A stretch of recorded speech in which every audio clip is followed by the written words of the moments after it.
2025లో వైకుంఠ ఏకాదశి ఎప్పుడంటే 2025 సంవత్సరంలో పుష్యమాసంలో వచ్చే ఏకాదశిని తొలి ఏకాదశి లేదా వైకుంఠ ఏకాదశి అంటారు.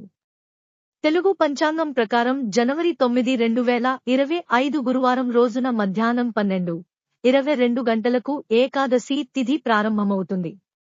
మరుసటి రోజు M1 అంటే జనవరి 10, 2025 శుక్రవారం ఉదయం 10:19 గంటల వరకు కొనసాగుతుంది. ఉదయం తిథి ప్రకారం జనవరి 10న వైకుంఠ ఏకాదశిని జరుపుకుంటారు. ఈ పవిత్రమైన రోజున ఉపవాస దీక్షను ఆచరిస్తారు. మరుసటి రోజు అంటే జనవరి 11న ఉపవాస దీక్షను విరమించాలి. శుభ సమయం ఉదయం 7:15 గంటల నుంచి ఉదయం 8:21 గంటల వరకు ఉంటుంది. తిరుమలలోనూ జనవరి 10వ తేదీ నుంచి జనవరి 19వ తేదీ వరకు ఉత్తర ద్వార దర్శనం అవకాశం